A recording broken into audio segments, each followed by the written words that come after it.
Hello everyone, स्वागत है आपका अपने मैथ स्टडी चैनल में।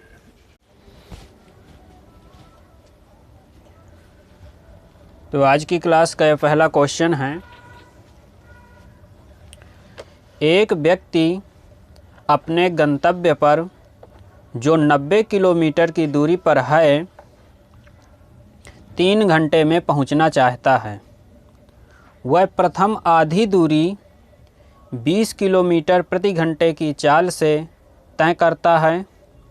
शेष यात्रा के लिए उसकी औसत चाल कितनी होगी? पूरी दूरी उसकी क्या है? 90 किलोमीटर है। आधी दूरी तय करता है तो आधी दूरी इसकी क्या होगी? 45 किलोमीटर की होगी। और इस दूरी को 20 किलोमीटर प्रति घंटे की रफ्तार से तय करता है।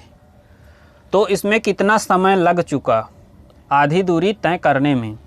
तो दूरी बटे चाल समय मिलेगा कि कितना समय हमारा हो चुका है। काट देते हैं इसमें।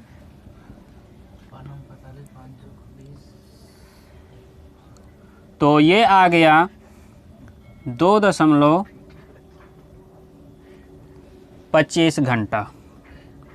अब 3 घंटे में उसे पूरे 90 किलोमीटर की दूरी तय करनी है। 2.25 घंटा हो चुका। अब शेष समय उसके पास कितना बचा है? तो शेष समय बचा हुआ है 3 में घटा देंगे इसको। जब घटाएंगे तो यहाँ से मिलेगा 0.75 घंटा। या हम इसको भिन्न में लिखेंगे तो ये आ जाएगा 3/4 घंटा। अब इतने घंटे में उसे शेष 45 किलोमीटर की दूरी को तय करना है। तो चाल बराबर दूरी बटा समय। दूरी हमारी 45 किलोमीटर बची है, समय 3/4 घंटा बचा है। तो इससे भाग दे दें। 3/4, 4 गया ऊपर तो आया 15 और 15 चौक 60। तो 60 किलोमीटर प्रति घंटा की रफ्तार होनी चाहिए, तब वह शेष आधी दूरी 45 किलोमीटर को निश्चित समय 3 घंटे में पूरा करेगा। इस प्रकार से इसका ऑप्शन नंबर सी होगा।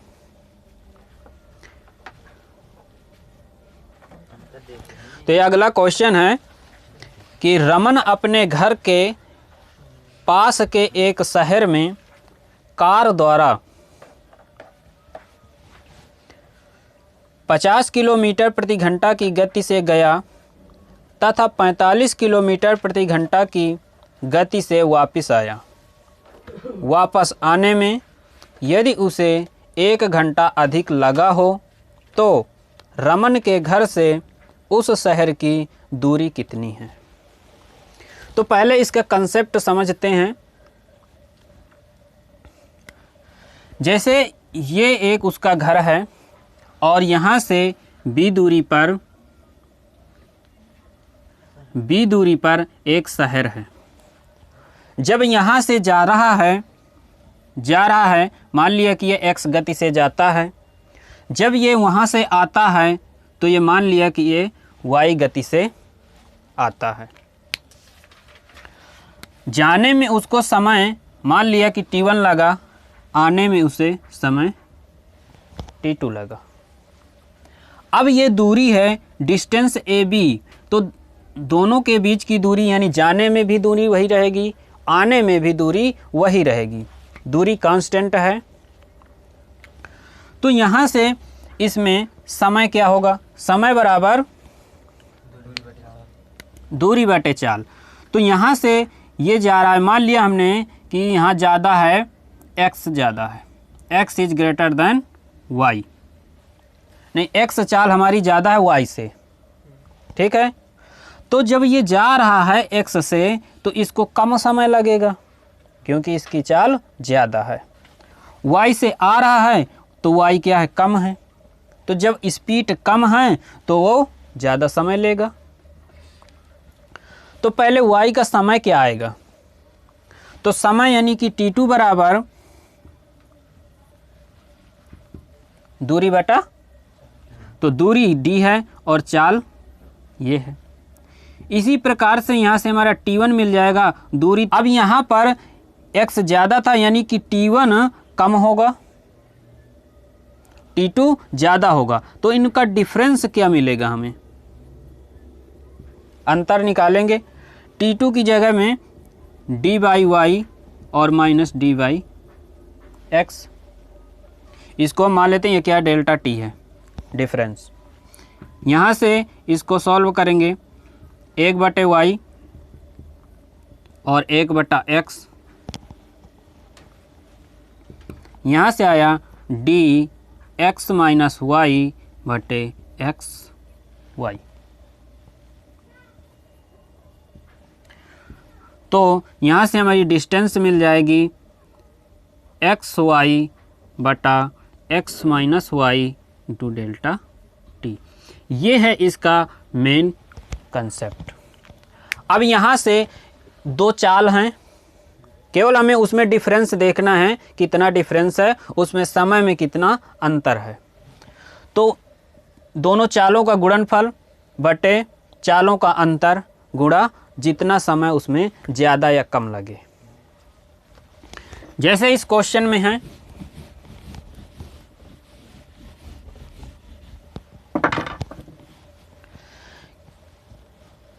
जा रहा है 50 की स्पीड से, आ रहा है 45 की स्पीड से, तो इसमें डिस्टेंस क्या होगा, 50 से जाता है, 45 से आता है, इनका अंतर 5 है, समय 1 घंटा अधिक लगता है, यानी कि समय का अंतर है, काट दो इसको, तो 10 यानी कि यह आया 450 किलोमीटर। तो option number A correct answer. अब नेक्स्ट क्वेश्चन है,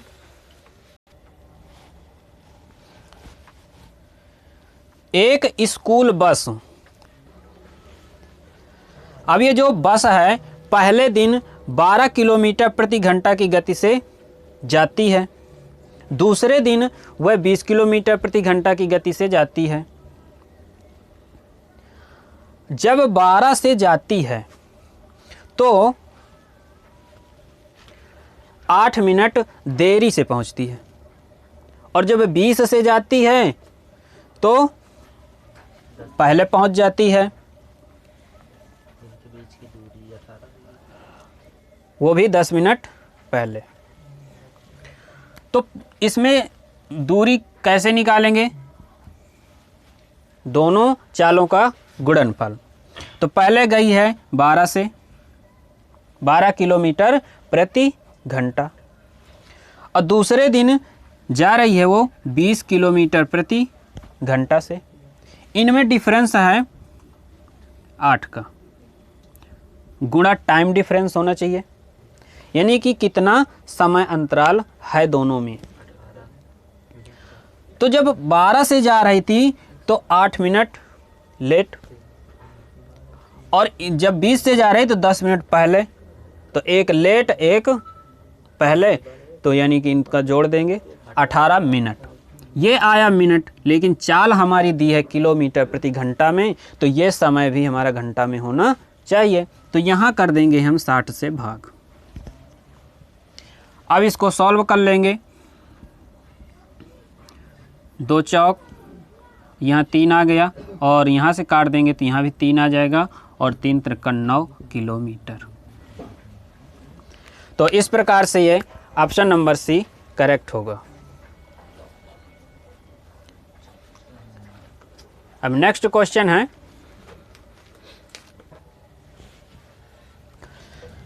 एक कार पहले 35 किलोमीटर की यात्रा 45 मिनट में तथा शेष 69 किलोमीटर यात्रा 75 मिनट में तय करती है। कार की औसत गति कितनी है?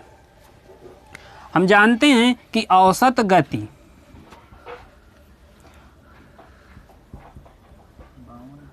औसत गति मीन्स क्या हुआ कि कुल दूरी बटा कुल लगा समय।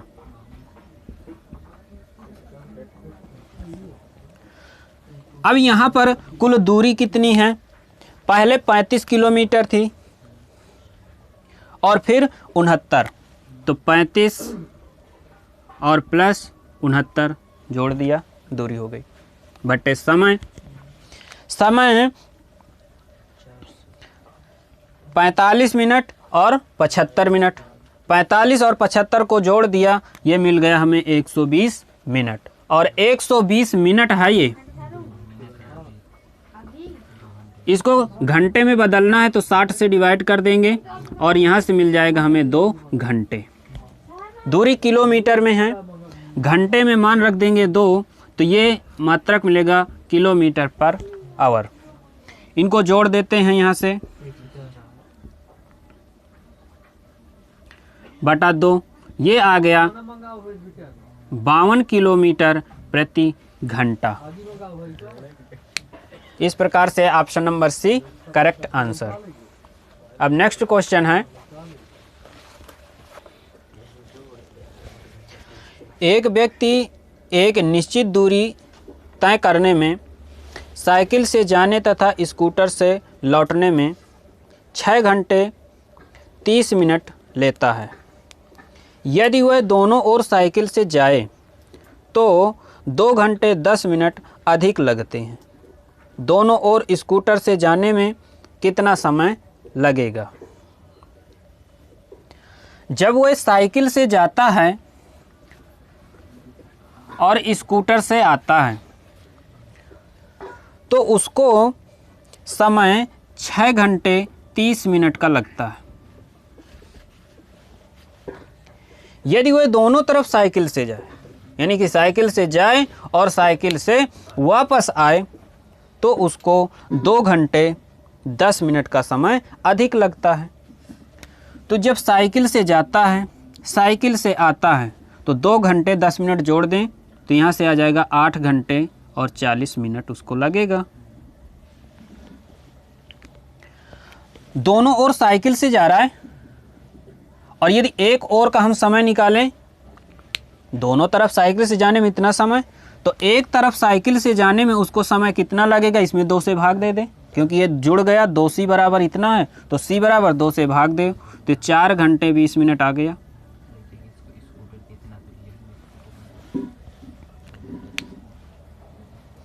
अब ये साइकिल से इतना घंटा आया, अब इसमें घटा देते हैं, यदि c को घटा दें तो यहाँ से स्कूटर से मिल जाएगा,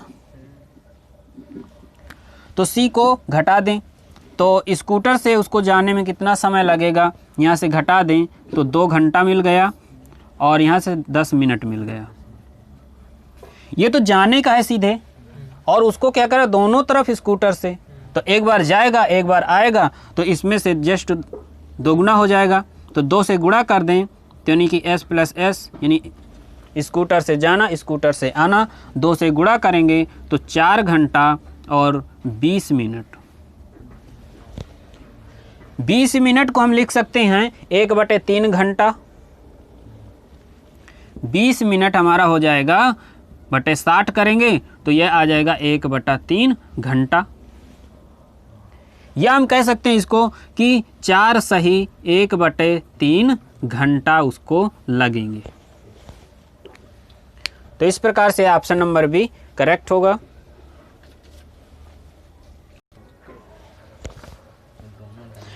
मनीष किसी स्थान पर साइकिल से जाने में और स्कूटर से आने में 5 घंटे 40 मिनट लेता है। यदि वह दोनों ओर स्कूटर का प्रयोग करता तो 2 घंटे 20 मिनट कम समय लगता। दोनों ओर साइकिल से जाने में कितना समय लगेगा?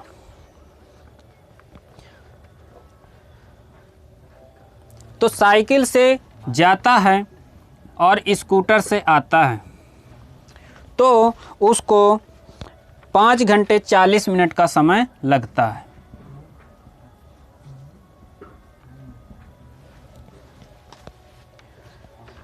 यदि वह दोनों ओर स्कूटर का प्रयोग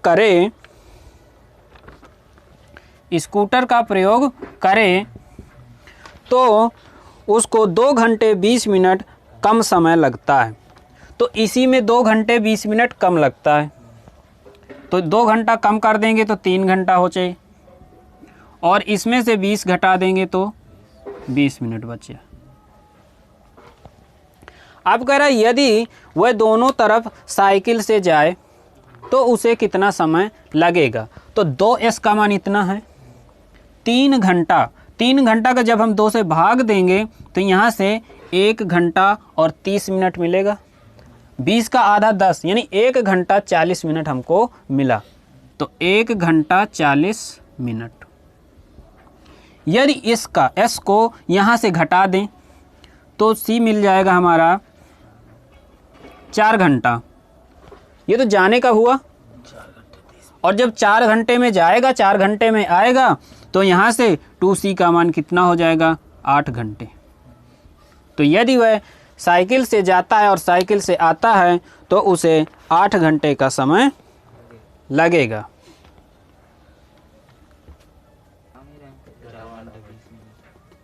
मतलब एक पूछे स्कूटर का तो घटाइया अपने की स्कूटर साइकिल पे मिले तो घटा दे, गलत सेम खेती का।